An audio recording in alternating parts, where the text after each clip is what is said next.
I have to. I have a family wedding, and I have to get up to Boston. I was going to fly, but I fear that may not happen. So I booked a train.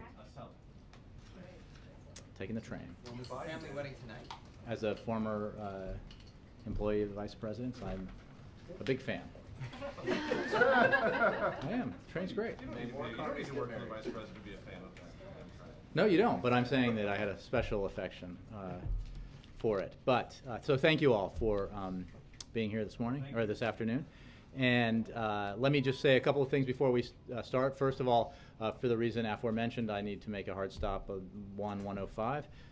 Secondly, today, the President and Vice President will meet with family members of victims of the tragedy at Sandy Hook Elementary School.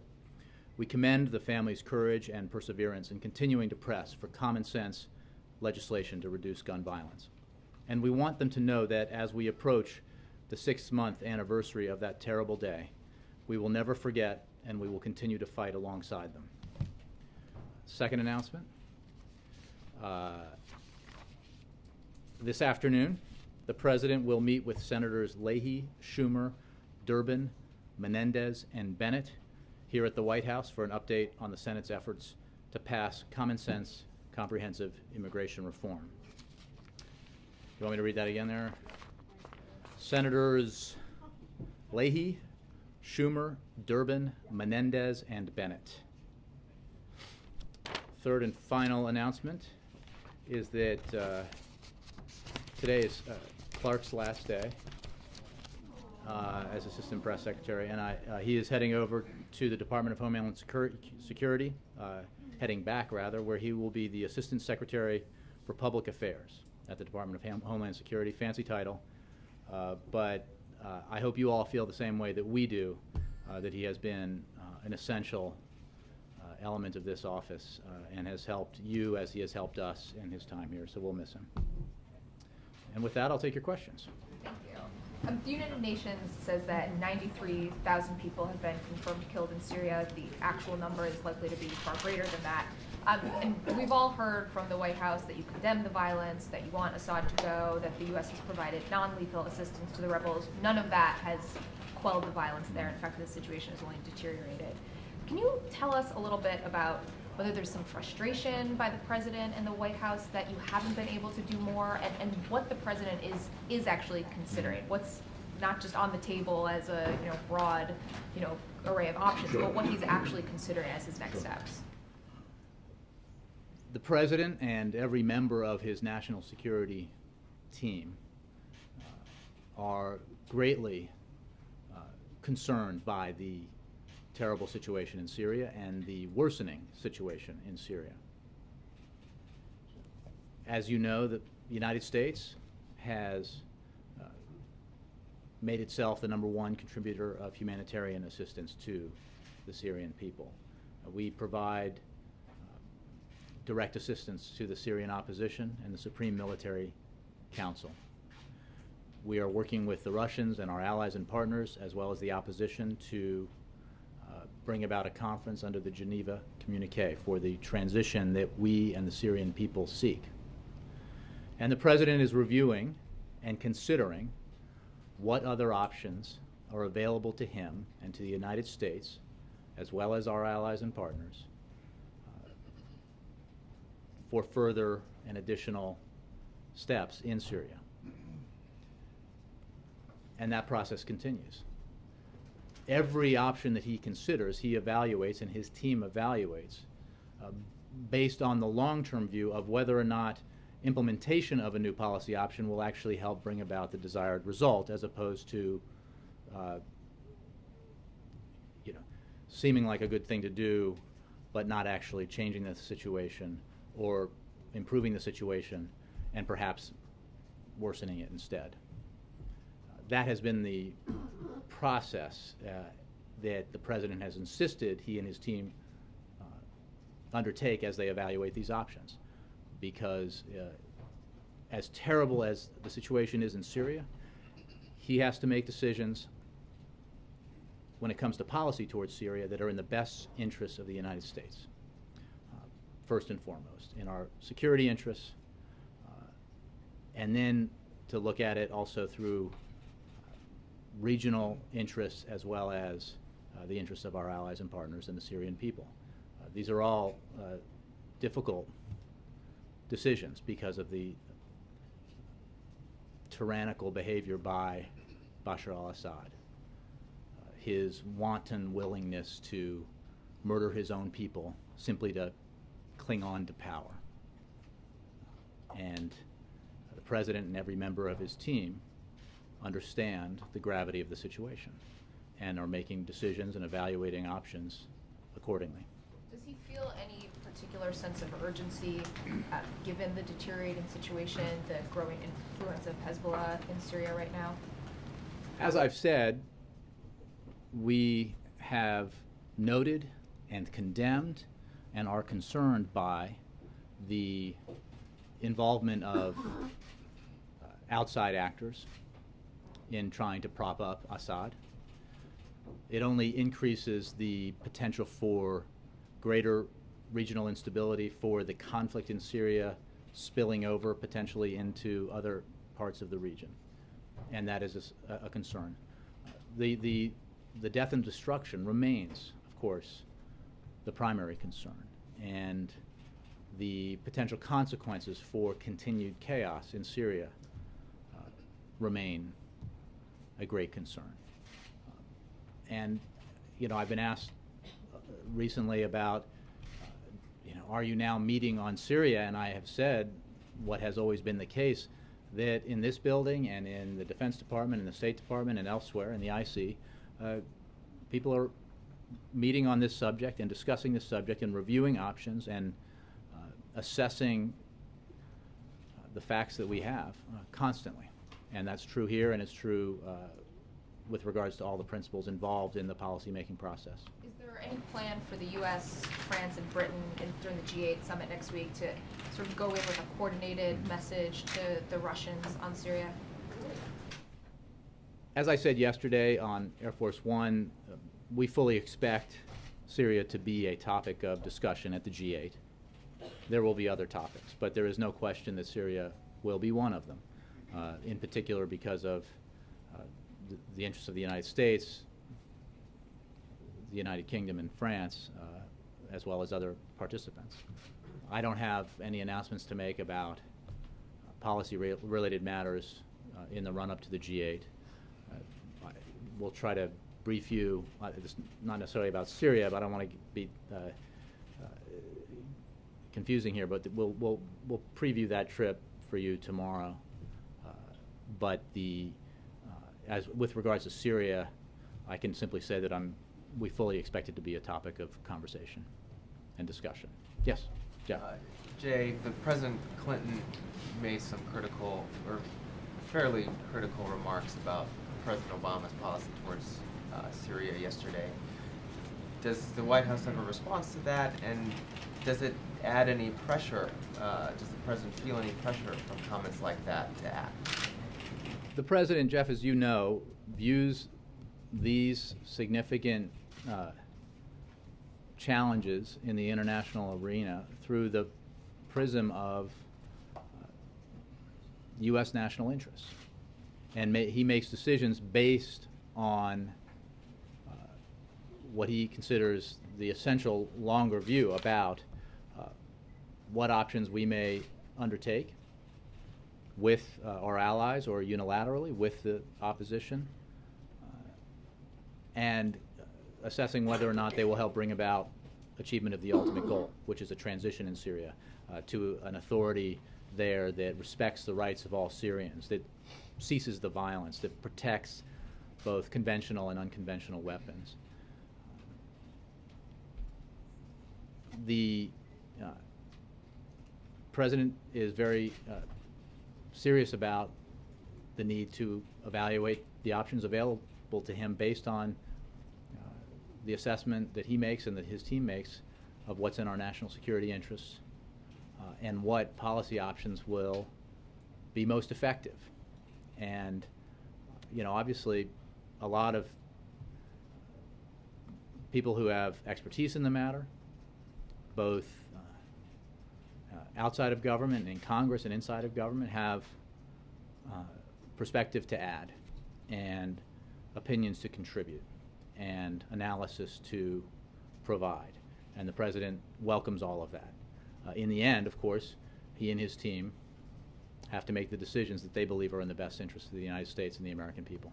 So would you say he welcomed the President Clinton's comments? He welcomes, again, the input of every individual out there who has perspective on a situation like this, absolutely. And as he and the rest of the team is studying the option of arming Syrian rebels, is the concern about those weapons ending up in the more militant or Islamic militant part of the rebel community, is that one of the things that may be holding up a decision? There are a number of factors that come into an assessment about that particular policy option. That is one of them, and we've been explicit about it for some time now. But it is also true that the opposition has strengthened and has become more sophisticated, and we have over time worked more directly with them and developed stronger relationships with leaders within the opposition. And that was a process that we talked about, and I think then Secretary Clinton talked about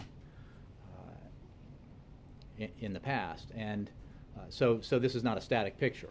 What was true about the state of the opposition and the nature of the opposition 6 months ago or a year ago is not necessarily true today. So we evaluate that as well. But obviously the concern that you mentioned is one of the concerns that we have been very forthright about as we've made these assessments. Lastly, on the immigration, you mentioned this meeting this afternoon. Can you tell us a little bit about what they'll be talking about? They'll talk about the progress being made in the Senate on the comprehensive immigration reform bill that emerged with bipartisan support from the Judiciary Committee.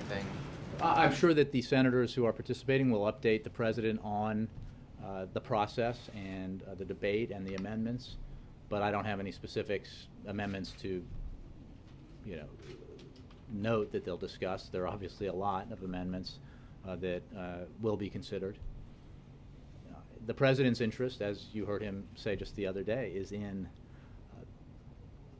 the Senate recognizing that we have a unique opportunity that has been a long time coming and isn't likely to come again anytime soon if we do not seize it, to pass comprehensive immigration reform with bipartisan support, which is the only way to do it. And we have been encouraged by the progress in the Senate. We have been encouraged from the start by the seriousness of purpose of the Gang of Eight, by leaders in the Senate and other participants in this process. And we continue to be heartened by the progress we've seen, even as we make clear that there is much road to travel. And there are obstacles along the way, and we expect that those who oppose immigration reform will attempt to derail it. And we urge every senator, as he or she considers this legislation, to understand that no one can get exactly what they want out of this process. That is the nature of compromise. The President strongly supports the existing Senate bill. It is a product of a bipartisan compromise. It is not exactly word for word as he would write it, but it does reflect the principles he laid out. And I think the same statement can be said by every co-author of that legislation and every senator who will eventually support it.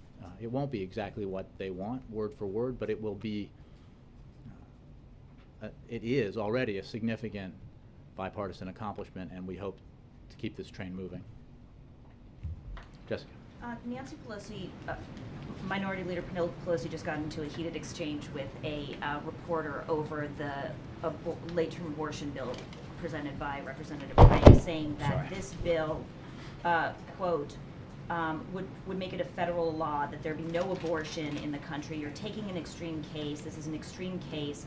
What I'm saying to you is what happened in Philadelphia is reprehensible, and that you have an agenda, et cetera. Does the President and the White House believe that this bill is an important bill, or is does he agree with Minority Leader Pelosi? Well, since you've just notified me of those statements by the minority leader. I obviously haven't spoken to the president about them, don't know if he's aware of them. You know the president's position on women's health and a woman's right to choose, and he has been absolutely clear about where he stands.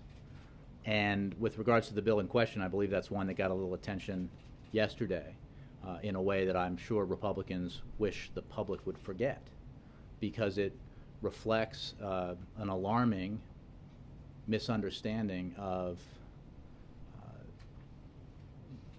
what is a crime and what that means, and an alarming disregard for women in many ways. And we obviously, as we did last year when similar comments were voiced, take great issue with them. On a separate matter, on Syria, there's been some planning for a conference later this year in Geneva, but since the violence has escalated, is planning for that conference now on hold? No, it continues. As I've said of late, we are working to convene the conference and to do the work necessary to have the preparations in order that would bring all the parties together and move towards a political solution. But that process is not and cannot occur in a vacuum. And the fact is there are developments on the ground that make that play into that process, and the bloodshed has worsened. The loss of innocent life has escalated, and this goes to the questions I was answering in my conversation with Julie. We are very aware of how serious the situation is in Syria, and we are evaluating our options, even as we pursue this diplomatic channel solution with the Russians and others. We are aware of the need to continue to explore what we can do to support the opposition on the ground. And then finally, on the NSA, Representative Peter King has said that he believes that Glenn Greenwald should be prosecuted for his leaks. Does the president share that view, first of all? And secondly, Speaker Boehner today said that he's surprised the White House has not spoken out more forcefully in defense of the program and explaining more forcefully why it's necessary. Would you just react to that?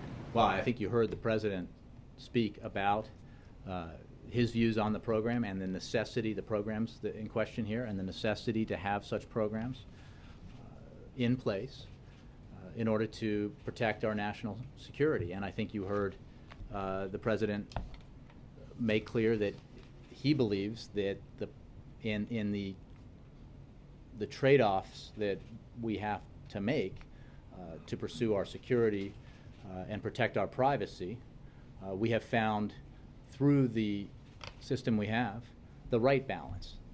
But he understands that others may have a different opinion, and that the debate about that is an important one. On the issue itself of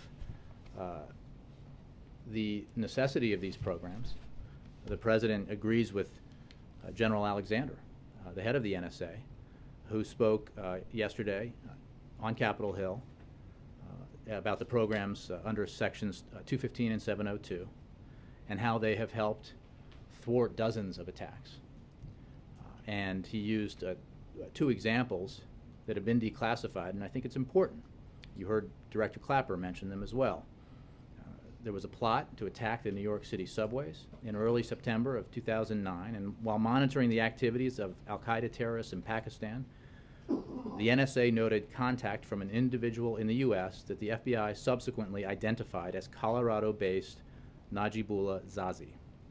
The U.S. intelligence community, including the FBI and NSA, worked in concert to determine his relationship with al-Qaeda, as well as identify any foreign or domestic terrorist links.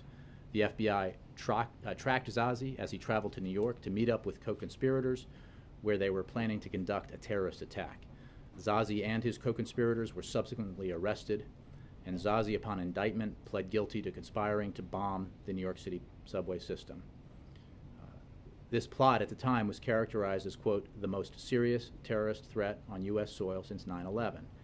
And we were able to, the government and the NSA and the FBI and all of the agencies working together were able to thwart that attack because of the tools available to them, authorized by Congress, overseen by federal judges and by Congress, as well as internally by the executive branch. A second plot in Chicago in October of 2009, David Coleman Headley, a Chicago businessman and dual U.S. Pakistani citizen, was arrested by the FBI as he tried to depart from Chicago O'Hare Airport on a trip to Europe. Headley was charged with support of terrorism based on his involvement in the planning and reconnaissance of the hotel attack in Mumbai 2008. And at the time of his arrest, Headley and his colleagues were plotting to attack the Danish newspaper that published the unflattering cartoons of the Prophet Muhammad at the behest of Al-Qaeda. Compelled collection authorized under the FISA Section 702 against foreign terrorists and metadata analysis authorized under the business records provision of FISA. I think his Were- criticism were- was that the but hold on. president wasn't doing it enough. Look, I get no, what you're but let me doing. get to I that. get what you're But doing. Jessica, let me get to that. I appreciate, but I did want to spell this out because people often ask, because these are by necessity classified programs, can we demonstrate that they're effective? Are they really in our national security interests? And so there was an effort undertaken to declassify these instances to demonstrate to you and the American people that there are concrete results from these programs. And let me just say that again, under Section 702, as well as the business records provision of FISA, the FBI and other authorities were able to investigate Headley's overseas associates and their involvement in Headley's activities. So these were two specific instances where these programs, authorized by Congress, overseen by Congress and federal judges, overseen with internal checks and balances within the executive branch, were found to be directly effective in thwarting terrorist attacks. And again, I cite General Alexander and his note yesterday that these programs have, over time, contributed to the thwarting of dozens of attacks. So the President spoke about this on Friday. I am sure he will speak about it again. He made very clear his views, both on the need to debate this issue, but on the fact that we have a system in place that contrasts with the system that existed prior to Congress taking action in, I think, 2006, 2007, 2008, to ensure that there was the proper oversight by Congress and by the federal judiciary. Jay, Yeah. you started this briefing off by saying that the president's meeting with Did I have a wedding to get to? Yes, after that. You started by saying that the president is meeting with 5 senators to talk about immigration. All 5 are Democrats. Just curious, why no Republicans? The President has, in recent days, been in contact with a number of Republicans about the progress being made on comprehensive immigration reform. So he is reaching out to members of both parties in the Senate, and the White House in general is engaging with members of both parties in the Senate, as well as the House, as this very important legislation moves forward. On Edward Snowden, how concerned is the administration that he could cooperate with the Chinese or even defect to China? The individual who's under investigation in the matter of unauthorized leaks of classified information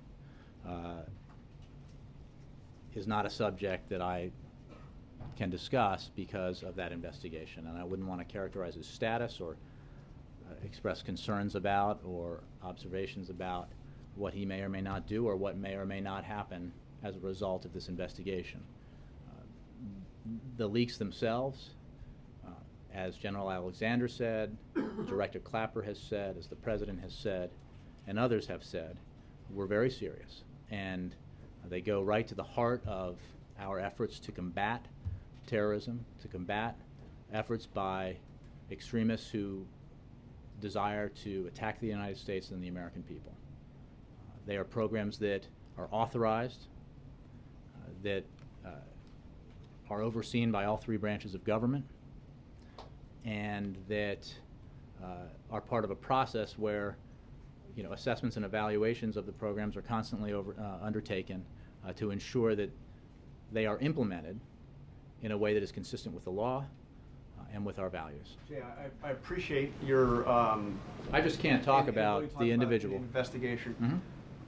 I'm not talking about an investigation here. I'm talking about a potential future problem here. How concerned is the White House, is the president, that whoever was responsible for the leaks that happened has more to leak and could cooperate with a foreign government?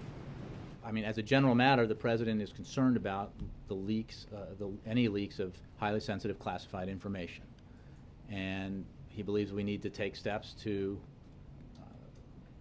prevent classified information from being leaked, because it can do such great damage to our national security, and it can endanger people. It can risk the lives of Americans and those who assist the United States in our efforts to protect the American people. But again, with regards to this specific individual, I just don't have an observation to make. And one clarification on the program itself. Does the NSA collect any type of data on millions or hundreds of millions of Americans? I think we have been very clear in recent days about how that provision, Section 215, works, and the metadata, as they describe it, that is collected.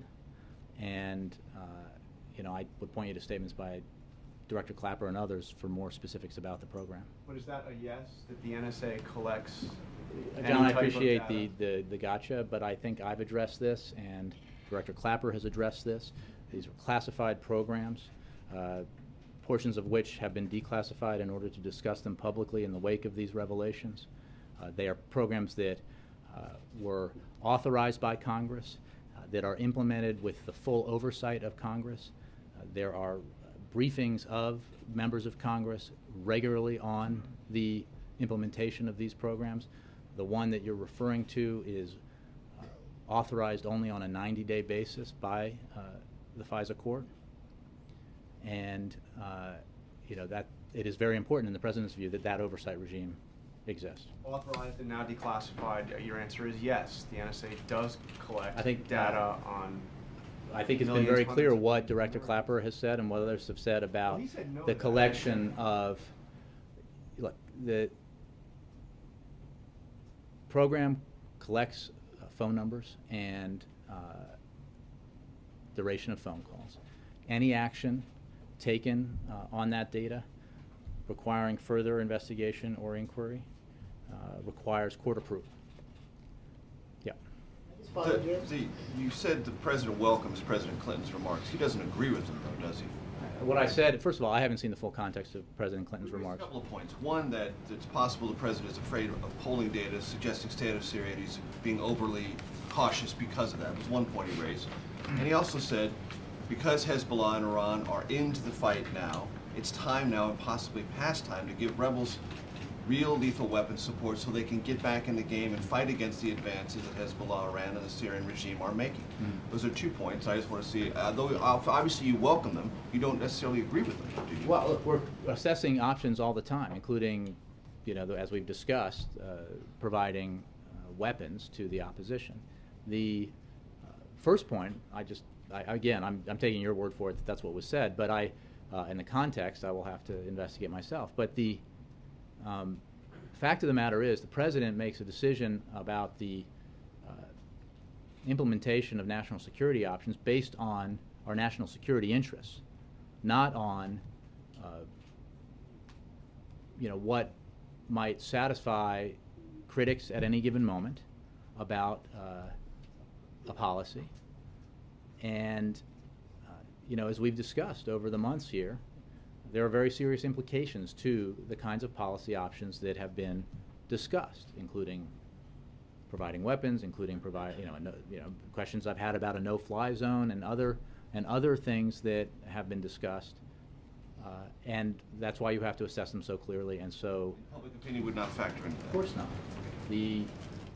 What does factor in is what's in the national security interest of the United States, and what has the best chance of working, not satisfying an urge to do something today, but beyond today and next week and the following week, what actually has the potential to help us bring closer bring us closer to the achievement of the goal. That those things that are now being called for would, in fact, meet that standard. The president is, don't get me wrong, the president, as I've said clearly now, over the past half hour, is very closely evaluating options available to him.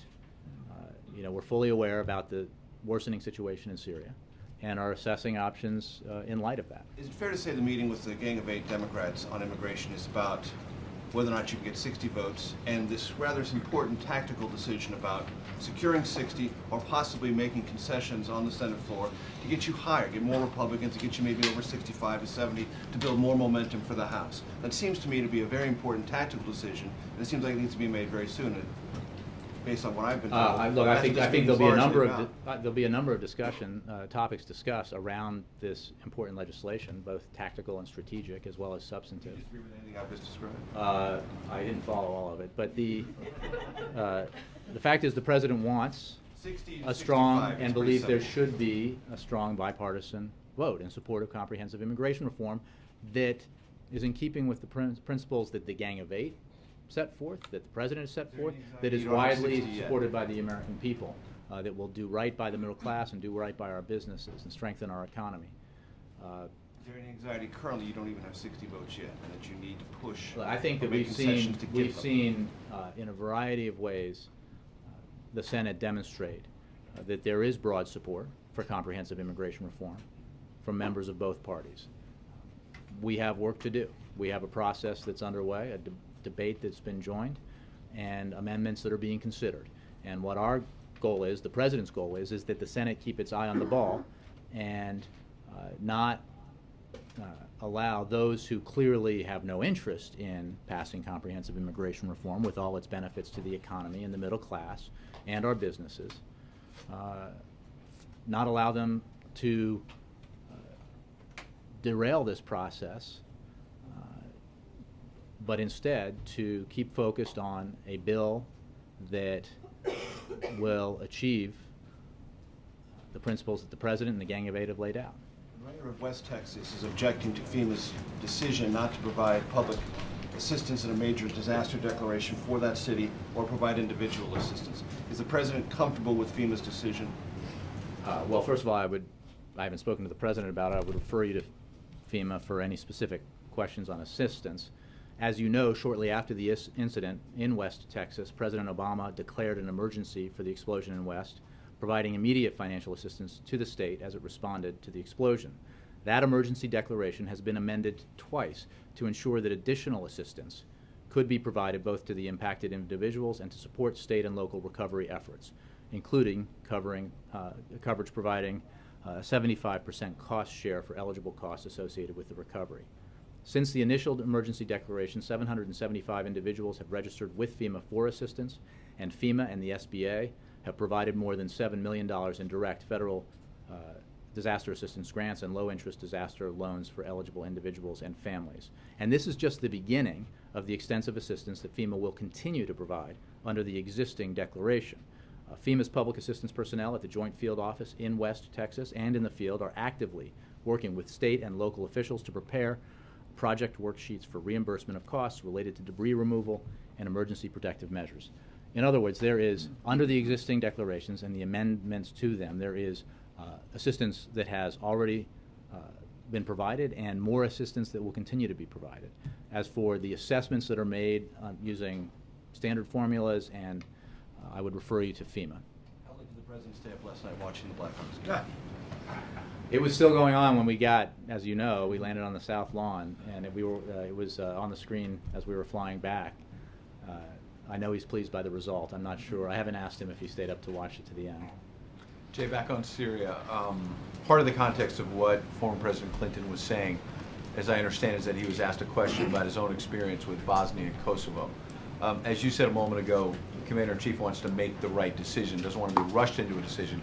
But part of what former President Clinton was saying was that he had regrets about not dealing with Bosnia and Kosovo sooner. How much does something like that weigh on President Obama? He's talked publicly about the slaughter, how it's continued.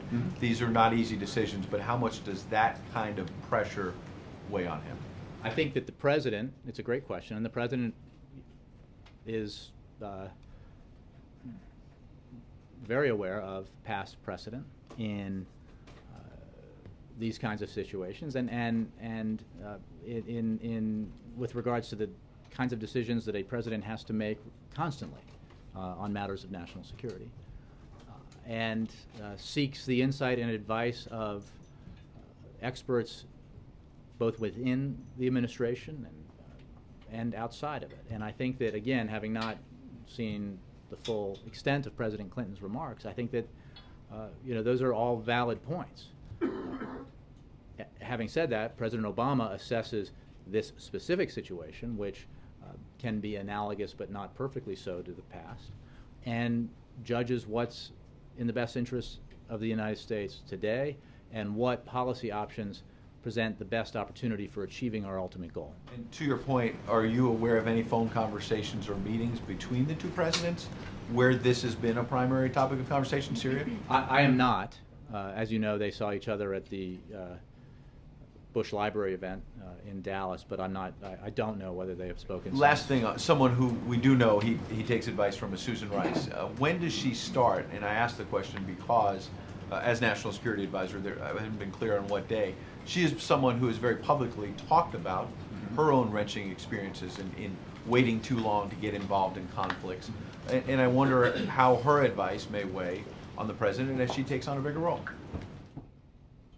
Well, she already is a member of the president's national security team, senior team, and but right here with them in the White House. Right, she starts, I think, July 1st. Is that right? I believe it's in July, something around that. I forget too when. I think we said at the time when she was going to start and when Tom was leaving. But one of the reasons why it will be such a smooth transition is that she has been from the very beginning, and even before the president took office, a senior advisor to the president on national security matters. And certainly her experience, both in this administration through the unbelievable events and consequential decisions that we've seen over the last 4.5 years in the world and from the United States, and in her prior experience in the Clinton administration, and obviously in between. She brings a lot to the table, and that's why the president has always relied on her advice. Peter. And then I'm sorry, I know you guys were taking up a lot of time here. Yep. We'll make it brief. Does the president believe that the prosecution of military sexual assaults should remain within the military chain of command or should be outside the military chain of command? I have to take the question. I think that what the president wants and what the president has made clear is that sexual assault is unacceptable, and it is particularly objectionable when it occurs within our United States military, and that those, as he said, those who wear the uniform of the United States dishonor it if they engage in sexual assault. And those who wear the uniform, who are the victims of sexual assault, should know that their commander-in-chief has their back. And he has zero tolerance for this, and he's insisted to the leadership of the Pentagon and the Defense Department that we need to take direct action to deal with it. And perhaps if you could take that question, only because of the debate that took place between sort of the old guard and the new guard, with many of the female senators in particular saying they disagreed with the decision ultimately that was made. Very quickly, there was, given the conversation that's going to take place between the president, the vice president, some of the families of the Newtown tragedy 6 months ago, there was a new ad put out by the NRA targeting specifically Joe Manchin, which appears in the eyes of some observers to be darkening or shading the face of the president, that some people suggest has some sort of sinister tone to it. Does the White House or the president have any opinion of that ad, or has it seen it? Just heard about it for the first time, so no opinion. Then only final question is, with the Pride reception that's taking place tonight, is the president going to sign any executive order, either now or in the near future, in terms of ending LGBT workplace discrimination by federal contractors? Is there any plan to do that? I've answered this question a few times, and we have said that we are supporting a legislative effort, the so-called ENDA legislation, and that's the approach that we've taken. So I would not expect any executive order to be signed at a reception. Jay, Emma? Emma? Yeah. On Turkey, Jay, the US has given several messages to Turkish government, and saying that US supports full freedom of expression, including the right of people to peaceful protests because that is fundamental to any democracy. But when we look at the recent events in Turkey and Prime Minister approach to them, obviously things are not going in exactly U.S. urges. What does U.S. think about right now about Turkey? Has President called to Prime Minister yet, or will he? I have no calls from the President to read out. There have been communications. Secretary of State Kerry has spoken with his counterpart, Foreign Minister, and I'm sure there have been other communications at different levels. I can simply say that we continue to follow the events in Turkey with concern, and we welcome efforts to resolve this situation through democratic means, and we remain concerned by any attempts to punish individuals for exercising their right to free speech, as well as attempts by any party to provoke violence. We urge calm on all sides. As we have said, we believe that Turkey's long-term stability, security, and prosperity is best guaranteed by upholding the fundamental freedoms of expression, assembly, association, and a free and independent media. Turkey is a close friend and ally of the United States, and we expect the Turkish authorities to uphold these fundamental freedoms.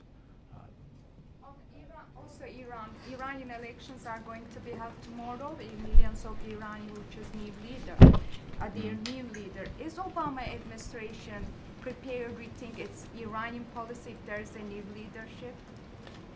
When it comes to policy, and especially on the issues that are a source of great disagreement between Iran on the one hand and the rest of the world virtually on the other, ultimate authority in Iran rests with the supreme leader.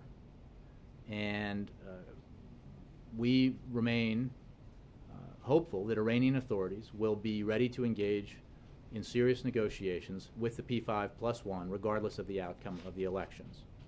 The P5+1 is ready to meet with Iran when Iran is ready to respond substantively to the balanced proposal put forward by the P5+1 in Almaty. Jay, Yeah. you said that the president makes decisions on Syria based on national security and not public opinion polls. Is the president familiar with what the public opinion polls say about security? Has he looked at any of that data? Again, he reads the newspaper from time to time, but I think he's pretty clearly focused in the decisions that he makes that involve our national security interests and decisions that can come at great cost and great risk through the lens of of deciding what's in the best interest of the United States, of protecting the American people, and what can work, what can be effective. Yeah. Jay, can I just clarify two quick questions? On Syria, among the options that the president is weighing in terms of what would be in the U.S. interest and the goals for the Syrian people, I just want to clarify, one of those options is to do no more. Is that right? To do no more assistance. Well, again, all options are on the table. I suppose that would be an option. It's not one that we're giving a great deal of consideration to. We have ramped up our assistance to the Syrian people and the Syrian opposition over recent weeks and months, and I think that reflects a process that has,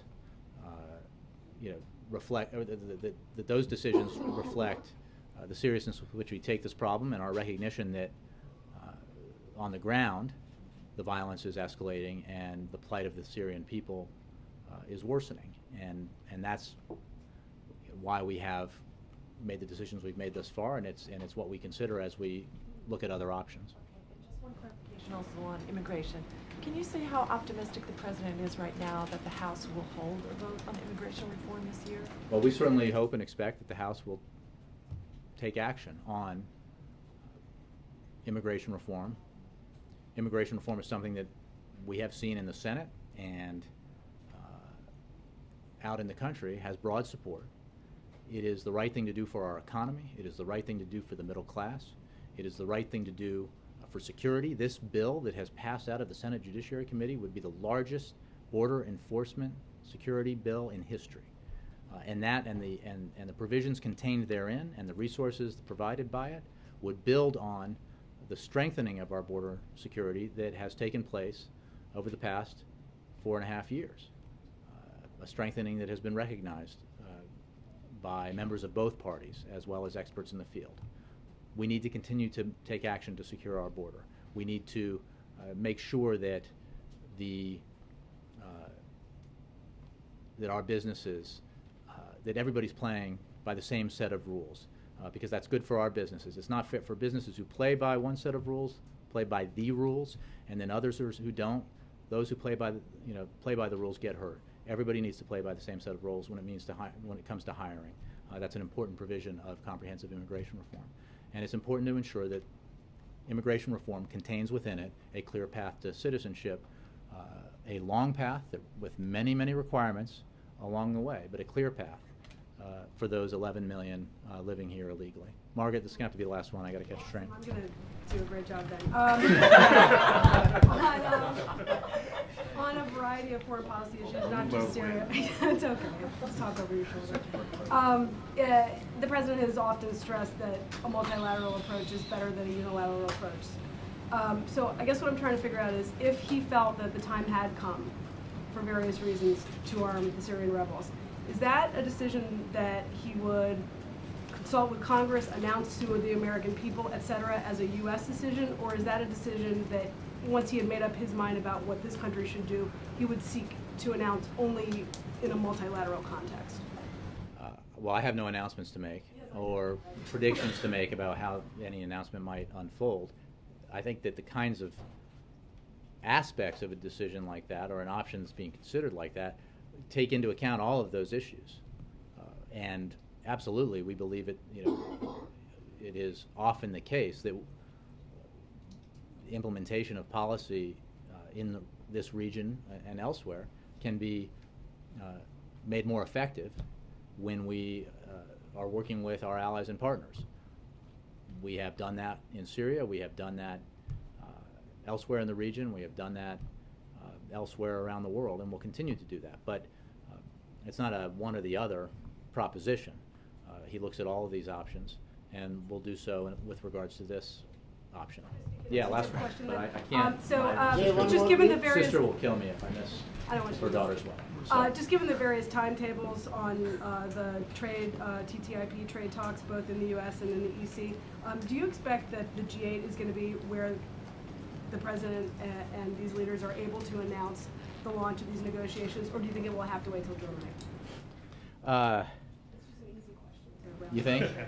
Well, I have no predictions to make about what might be announced at the G8 or in Germany, but I invite you to try to pry more information from those who will brief you on the G8 tomorrow. Thanks very much.